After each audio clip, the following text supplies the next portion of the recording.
Welcome to The Pack, your gateway to the world of Patricia Briggs and the Mercyverse, where shifters, vamps, and fae rule.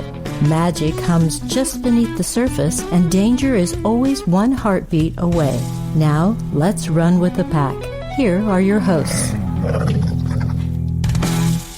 Welcome back to the January edition of the Pack Podcast. And I am Greg. Along with us is Hasna. Say hello. Hello. Hello. And do you have your tea this morning? I had my tea, and I'm not having my evening tea because right now it's that's about right, 5. Yeah? It's London time. That's right. Mm-hmm. And also joining us from also the West Coast, sort of, is Linda. How are you today? I'm good. Happy New Year, everyone. Happy New Year. That's right. Yeah, Happy New Year, everyone. It is going to be that. We have some fun for you this time around. We got some news to pass along to you, and we may have a special guest dropping by, just, because. If you guys are okay with it. Are you okay with that? Absolutely. Definitely. Hey, before we jump in, I wanted to say congratulations to Juliet Jordan. Juliet received our very first ever Patreon Pack podcast gift pack. She received a Mercy's Garage t-shirt, Mercy's Garage mug, some Adams dog tags, pins, stickers, and various accoutrements, and a Patricia Briggs canvas bag. And she was really, really excited about getting that. I'd be excited too. Yep, it's a good prize pack. You're the one who sent it out. You should really... I'm just saying, doesn't mean I wouldn't be excited. I love it. And I'm having my tea this morning in my Pack Podcast mug, so I'm very excited about that this morning too. So I wasn't real sure last month, guys, how the joke of the month went over.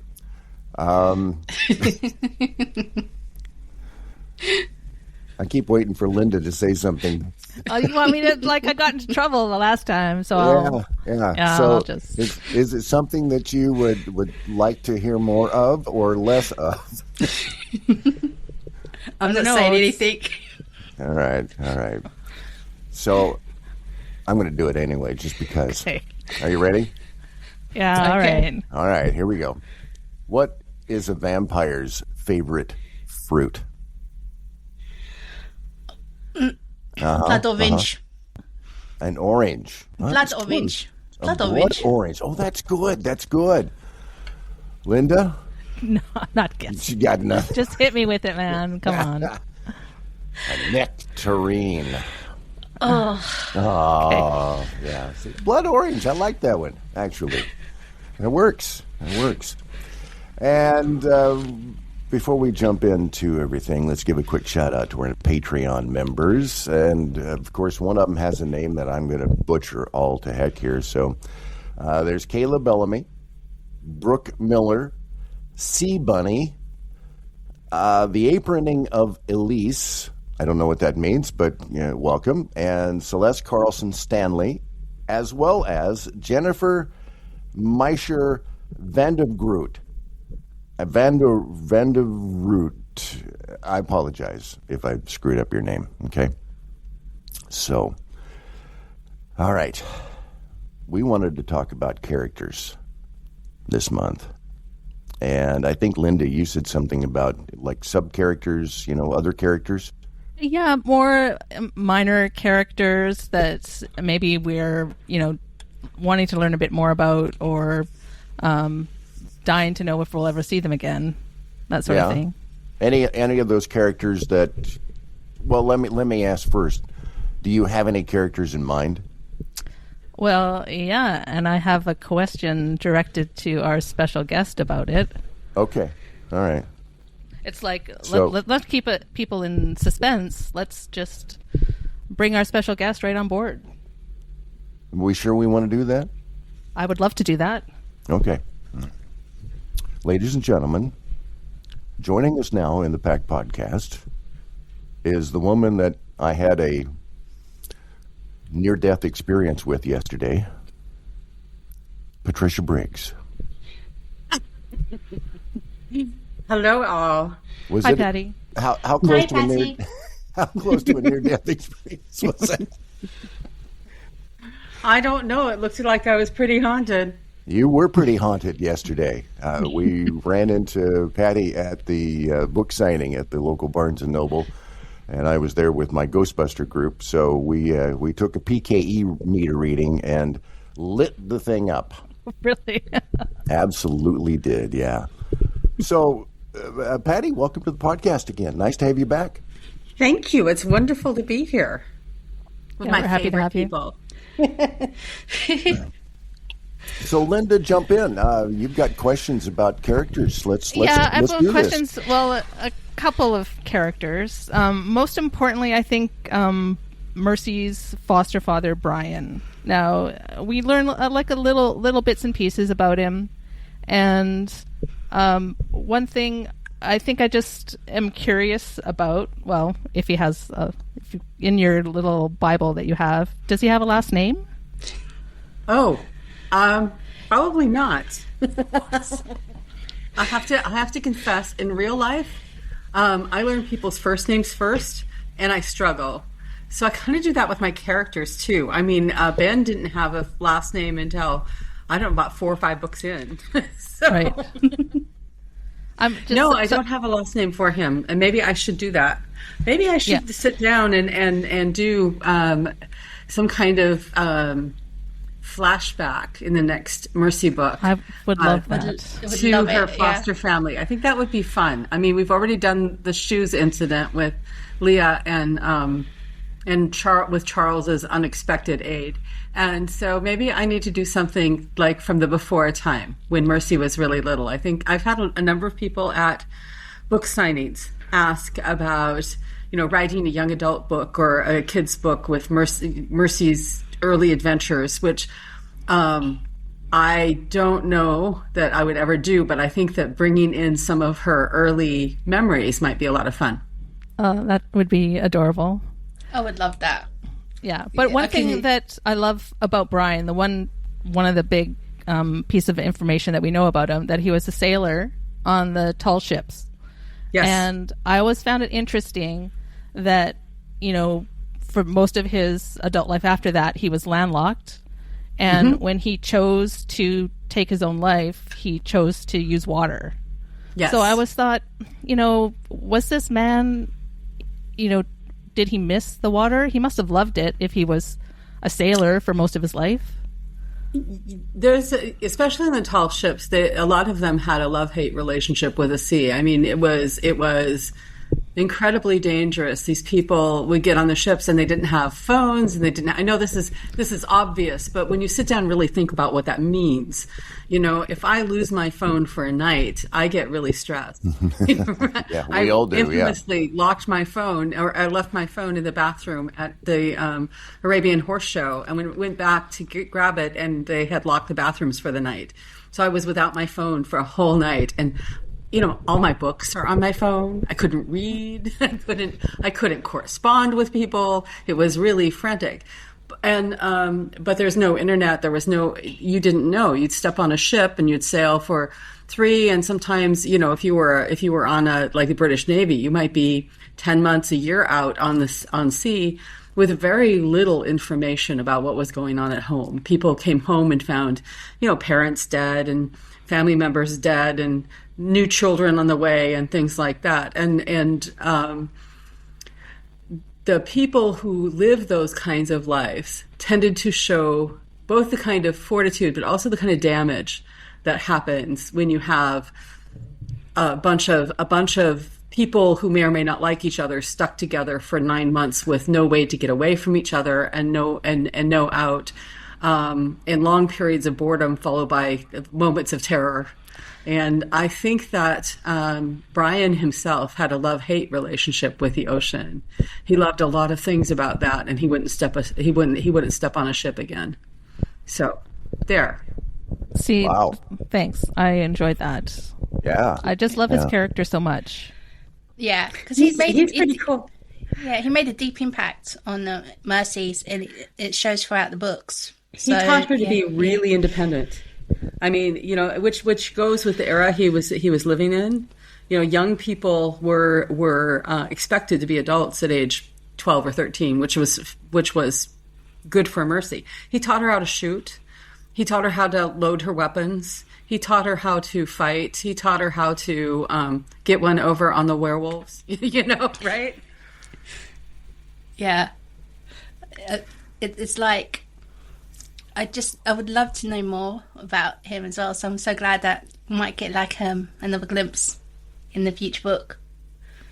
I think that would be fun. I hadn't thought about that, but I think that would be really fun. So now it's in my head. There you go. That's what we're here for. It's to put things into Patty's push our head. agenda. Into my head, right? It's like push our agenda onto Patty. That's what we're here for. Good ideas Thanks. are good ideas, and it just depends on the book I'm writing. I'm not working on a Mercy book right now, so but a lot of these kernels will sit around and go off to the playground that is my subconscious and go out and beat on each other and make hopefully good ideas come around. Yeah. Hasna, what kind of characters sent any particular ones for you? Shar. I would like to know more about Shar because I was talking to Linda about the fact that we don't really get much about Shar and also Mercy and with women, with friendship. Mm-hmm. And I would like to see more of that. And she's mentioned throughout the series. But also another thing, what was it, Linda? Karen? In Mooncold, Karen is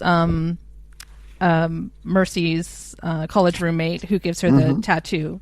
Right. But it's mentioned in Bonecross that it's Shar. So we're just wondering if those names got mixed up after, Absolutely. If they're the same got person. Mixed up afterwards, Yeah. yes. So what happens to me is it's not the things that I don't know that kill me. It's the things I think I know. And what happened was when I wrote Mooncalled, and names do that. So I'll give people names and then I'll go through and change them. Example, I wrote 2 short stories on the same month. And both of the main characters of the short stories were Tom. So Tom of Tom and Moira. And then also Thomas from the vampire Thomas from the Thomas story Howell. set in Butte.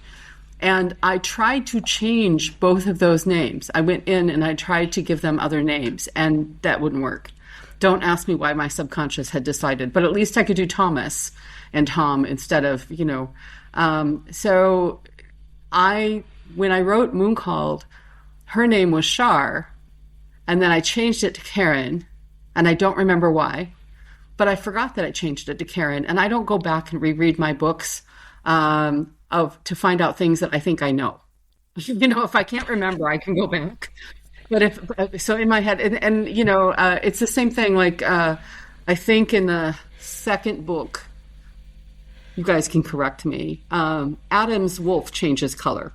Right. So in the first book, I made him a reverse Siamese when I started, and then I thought that's really stupid and that's hard on that's hard on people. When I write descriptions, I like to write descriptions that don't take up a lot of space in people's heads. And I thought that's too much. We'll just make him Siamese color, right? Lighter on top and then dark on muzzle and feet and end of his tail.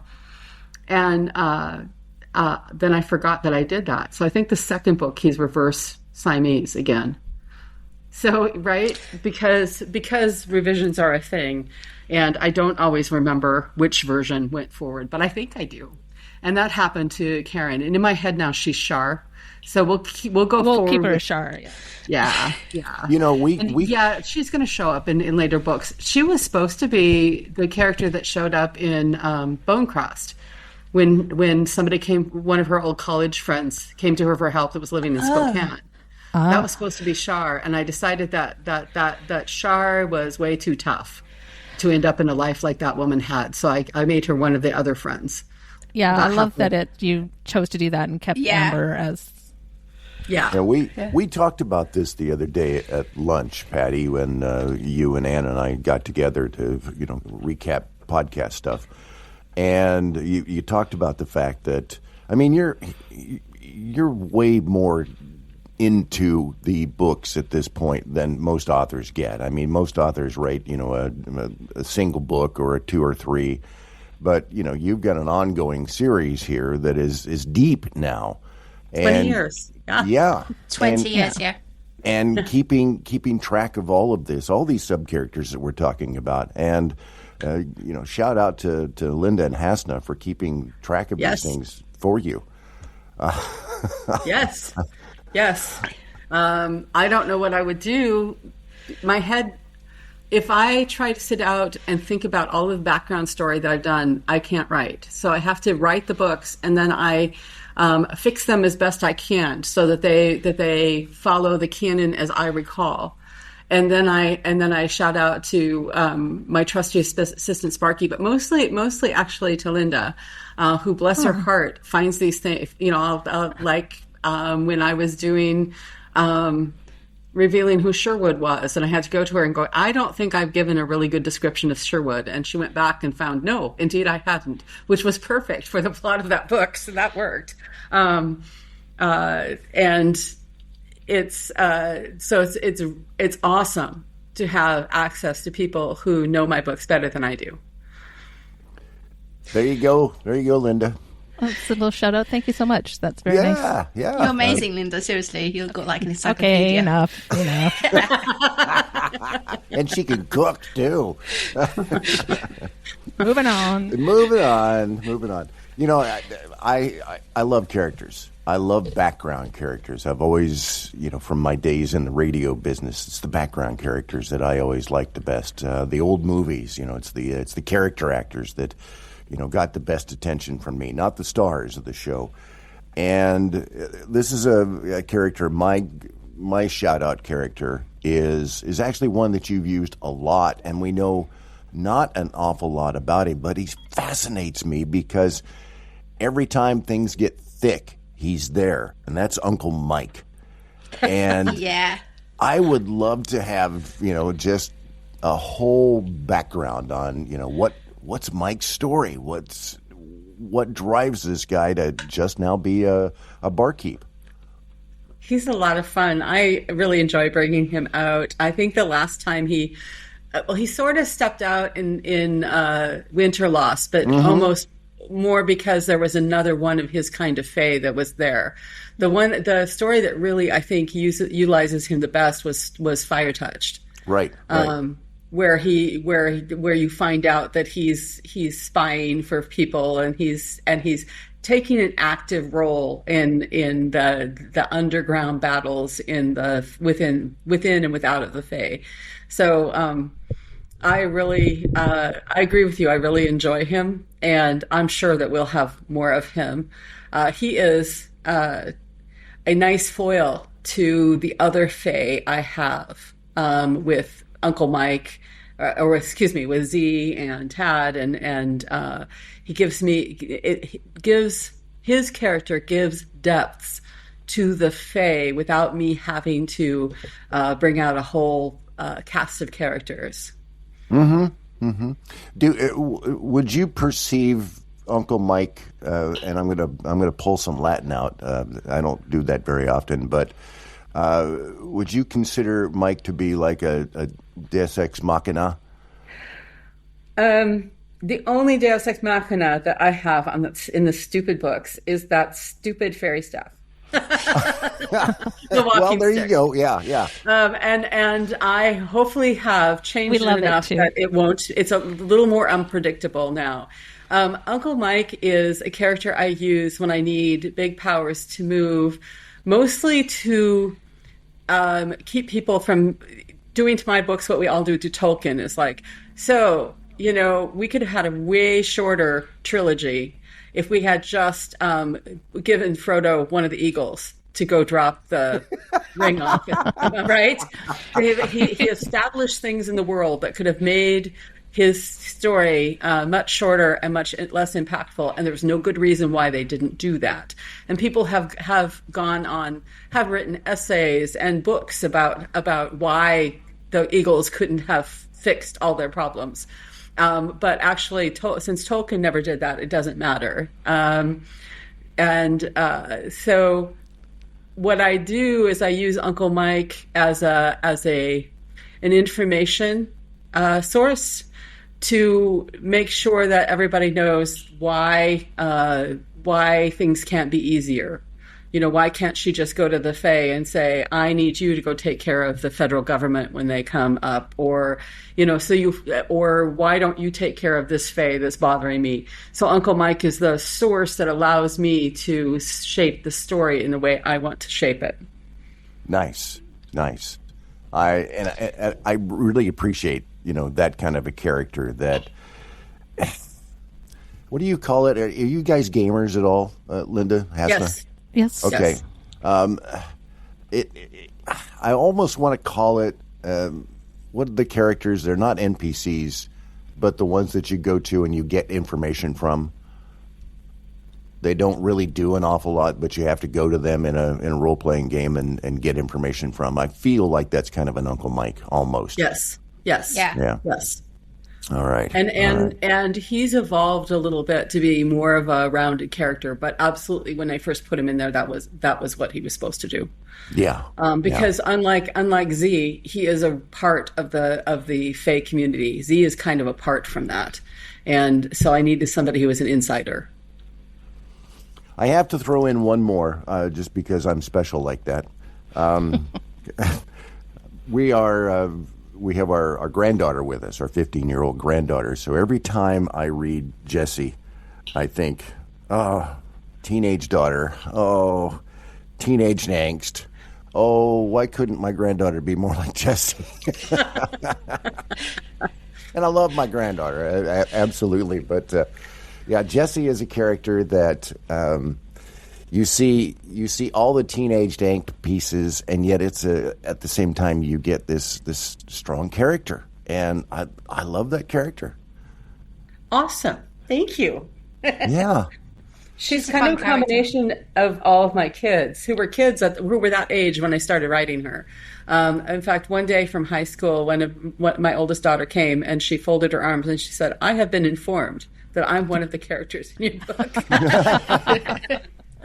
But I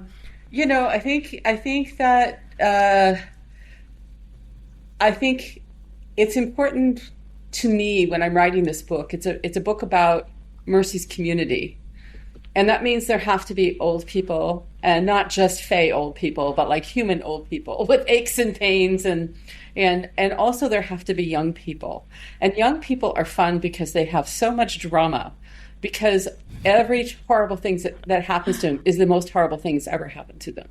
Mm-hmm. They never had a whole series of, some of them have, God love them, but they don't have the years of experience to kind of have a good eye on what that really means. And so, and they're they're way more open with their feelings, and they're, I don't want to say without guile, because that is absolutely not true, but they're more,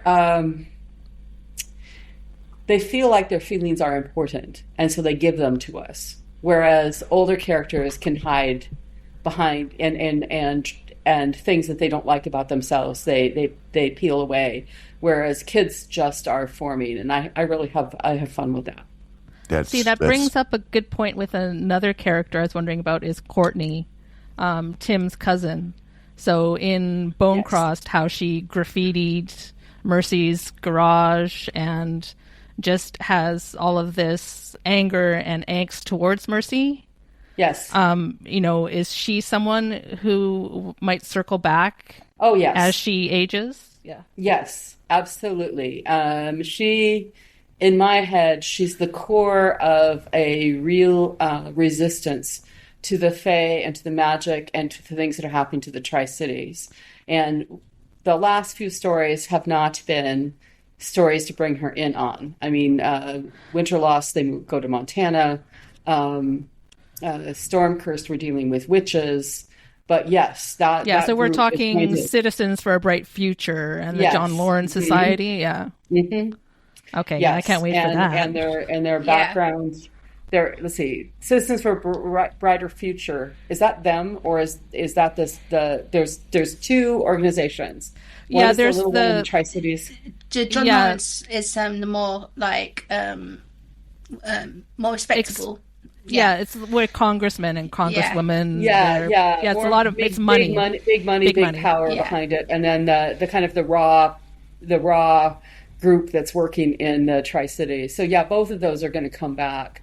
I love my story makers. They have a lot of kinetic energy. They're just sitting there waiting for somebody to tip them off the shelf, right? As my physics teacher used to say. So there's a lot of energy stored there, and all I have to do is go and flick it off the shelf, and that can be a driver for a story. I'd also like to bring back, if we're going to talk side characters, I'd like to bring back maybe my, oh my gosh, I've forgotten the term. I've been writing, so I lose proper nouns. The over-the-top guy who stars in his own reality TV show, who's out catching... Silverborn. Yes. The bounty hunter guy. I've got his name. Bounty hunter. That's the word I'm looking for. Thank you. Yes, I'd like to bring the bounty hunter guy back because I think he's a lot of fun. So we'll see how that goes. Yeah. I just want to say the anti-fae, supernatural groups can be, I think, it's just as interesting as the supernatural groups. Yes. I think they just create more tension as well because on the one hand, they're not powerful, but on the other hand, it's even more messy if it blows up between the different factions. Right? And they're right. And they're right. Yeah. Mercy will tell you they're right. The supernatural elements in my stories are all very dangerous for humans. So it's not like they're wrong about what they think. Just about the means they go about imposing their will on other people. That's wrong. But they're not wrong about what they think, that they should be afraid of the werewolves. They should be afraid of the fae. So these are not stupid people. They're just helpless. And helpless people do stupid things, right? It's the fallout that's the issue, that's the problem. It's like, Well, it's because, they're the characters that we love, so we don't want people to hurt them, even if they're humans who feel afraid about who they are, right? Yeah. Adam's never going to not be a werewolf, and that's not his fault. So I think that anyway, having diverse groups in these books pushes story forward. But I always go back to the something that a writer told me a long time ago, and I really believe it. I believe it more now than I've ever believed it, and that all stories are about people.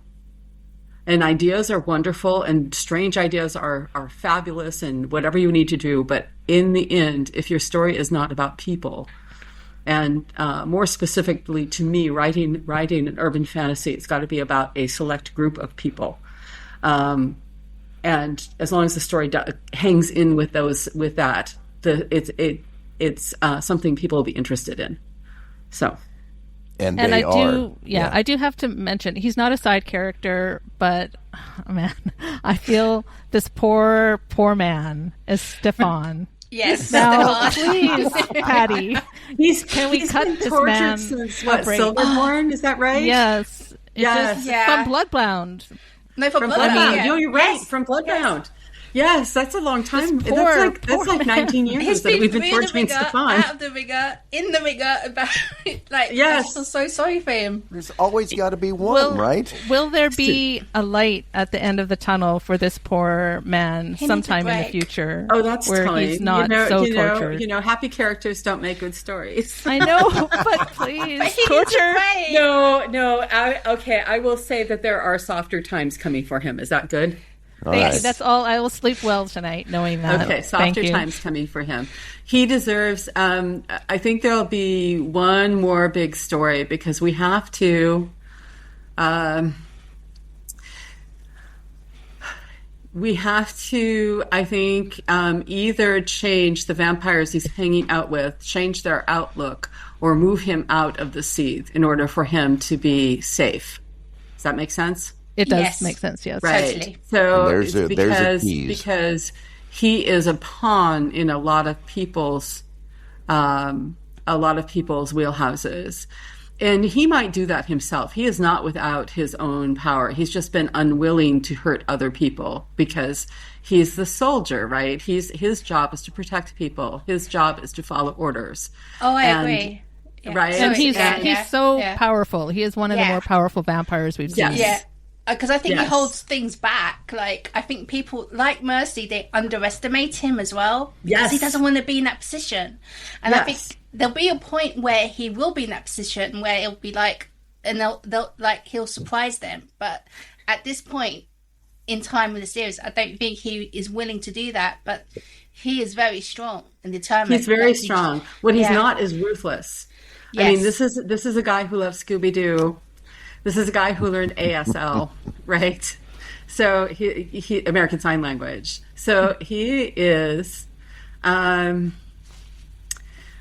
person who his whole life has been kind of acted upon, and occasionally he's taken things into his own hands and had disasters happen. But they were disasters that needed to happen. And once he accepts that, then yes, in his own way, he's more powerful than Marsilia. He's just not as ruthless. Because he's got humanity in him. The others don't. Yes. And the other vampires don't. Well, there's definitely some tease. Definitely some tease going on there. Before we wrap up today, Linda, you wanted to ask Patty about things going on right now? Yeah, just real quick. I know you're in the middle of the 7th Alpha and Omega, so just plugging along on that. Mm-hmm. Give us an update. This has been a slow book to write, and if I understood my own subconscious, I would be a wealthier person, and I would be a happier person, because I really don't. If the books aren't writing, Patty's not happy. My dog is out over there making noise. Sorry. If the books are not writing, I'm not happy. And this book. And it's nothing the book has done. I don't know what's going on. But for the last month and a half, I've been making really good progress on it. And the characters are starting to talk to me. And I'm really enjoying what I'm doing right now. So it's set so that I should be finished writing it probably the middle of January. That's what I promised my publishing house. And I think that's pretty accurate. So... So when you hit kind of a block like that, do you kind of like look at it and kind of maybe change direction, or do you just kind of wait till the characters talk to where you are thinking you want it to be? Yeah, it just depends.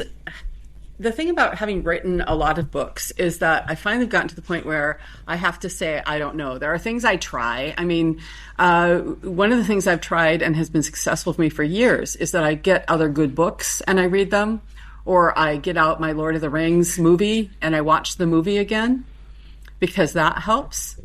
But this book, I literally sat down for a month and made myself write for 4 hours a day for a month. And I know that doesn't sound like a long time, but when I tell you I got a page and a half every day that I did that, it'll tell you how awful sitting there staring at the screen for 4 hours. Because I can write a page in 5 minutes if I know what I'm doing, right? If I know what's going on.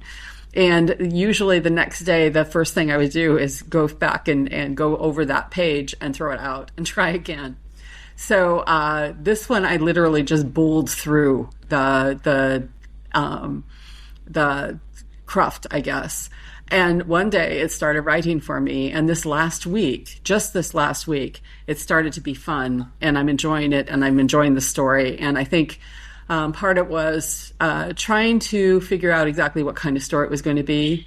I knew the beginning because this is the sequel to Wild Sign, where we have a baby at the very end. And so I need to do with the baby. And I think I was struggling putting a child at high risk in a story, and how to do that and make the story, carry the story through, and still have characters I like in the end. And I hope you'll enjoy what I did. But these are decisions that I made that let the story work for me. I tell people these people are real in my head, and they are. And when I'm writing these stories, I think about readers and how much pain I'm willing to cause you in order for us all to have a good time. And so right. Yeah, exactly. And there's limits to that. I don't want to manipulate readers into feeling horrible. I don't think that's okay. That's why I can't stand tragedies. When I pick up a book, if the ending is not a happy ending, and it doesn't have to be a happy ending. It can be like the ending of, I pull this one out all the time because people are aware of it, like the ending of Gladiator, the movie, right? Where he dies in the end, but it's a triumphant death. He's accomplished what he needs to do, right? Yeah. Which means to me it's not a tragedy. So I'm willing to do stuff like that, but I'm not willing to, okay, I have happy endings, but I'm willing in the story to do things like that. But I'm not willing to randomly go, oh, haha, you guys all like this character. I'm going to kill them because in real life, people die. I'm like, yeah, that's true, but also I don't torture my friends. And thank you. Right.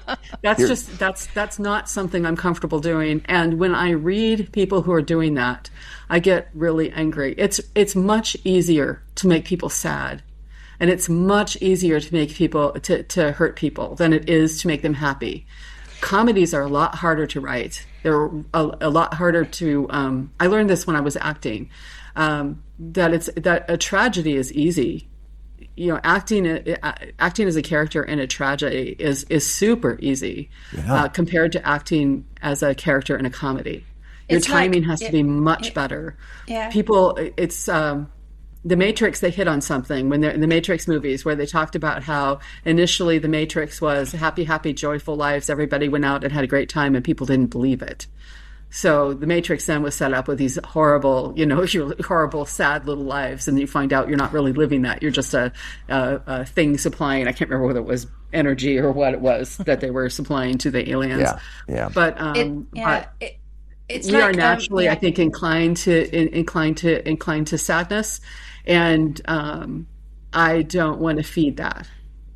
Yeah, because it's like the romance novel. It's not like at the moment there's a big brouhaha about like the happy ending, but it's not about the happy ending. It's although that's part of the requirement. It's the journey to get to that happy ending. You have to make it believable to the reader, and I don't think people get that because they think, oh, it's just much easier to do that unhappy ending or that tragic ending, and you just get let down. You end up having miffed readers who are miffed. The whole point of a romance is to make you believe in happy ever after, and you can take that belief that romance gives you and apply it to your own life, and then you make better choices. If you don't believe in happy ever after, the choices that you make in your life are different. You're not making choices for future happiness. You're making choices for happiness for now, right? Yeah. You make short-sighted choices. If you understand that it is possible to have a life that is fabulous if you just make the right choices, even though they're hard right now.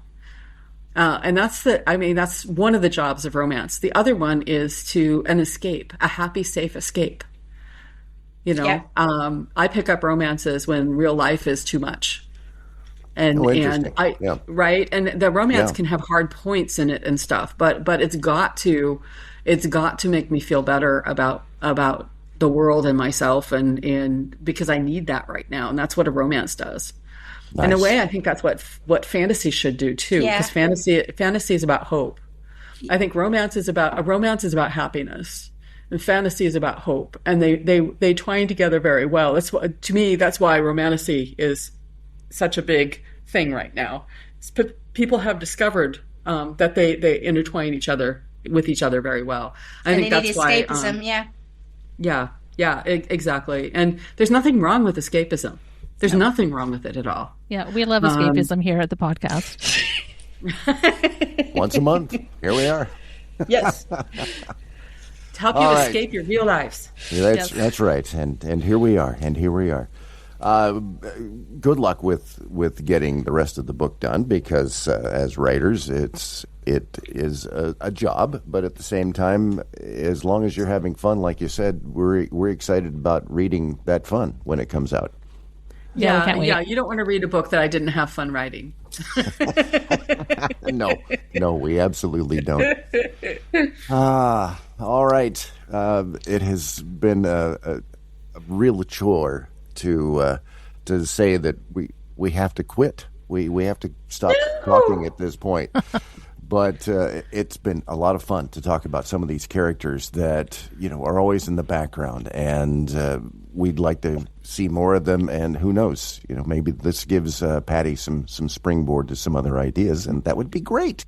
Thank you. It is really fun to write this long-running series so that all of my little side characters get to come out in the light and shine. That's one of the fun things you can do in a series that you can't do in a standalone book, is pull out characters who would not be that aren't kind of characters that carry a storyline usually, but you can bring out different kinds of people and kind of shine them up and fill their background story out. And it's one of my great joys writing is doing that. Nice. Patty, thank you so much for spending some time with us this morning for us, evening for Hasna and anybody else around the world. We always appreciate your time. We know you're busy, and go let the dogs out. Yeah. Thank you very much. Thank you, Greg. Yeah, thank you, love Linda. to have you, Patty. Thank you so much. I appreciate you all so very much. You make my life easier, and I sure appreciate the fan service that you give that I don't have time to if I'm going to ever get this book done. So. Yeah, keep on writing. Get back to writing, would you? Get back in there. All right. If you have not checked out the Patreon page, be sure and do that. We have multiple levels. If you'd like to take part in some of the fun, be sure and do that. Also, check out patriciabriggs.com, because on there is people keep telling me on Discord that I need to go read everything in order. And that's going to take me a long time because Patty keeps writing more books, and I don't read that fast. So my finger gets tired from following the page. But all right. Hasna, thanks for joining the fun today. Anytime. Linda, thank you. Was it you and the fire engines here a minute ago? No, not me this time. That wasn't you. It must have been Hasna this time, but that's always fun in the background. So with that, everybody, we appreciate all the fun that you bring us with the podcast, all the fun in the Discord channel. Patty, it's always a pleasure, and we will see everybody coming up next month right here on the Pack Podcasts. Happy New Year, everybody. Happy New Year. Happy New Year. The shadows are stirring, and our time together has drawn to a close, at least for now. But the Pack is never far away. When the moon rises again, we'll be here waiting. Thanks for running with the Pack. The Pack Podcast is a Grail Productions show. Copyright 2026. Hearog Incorporated. All rights reserved.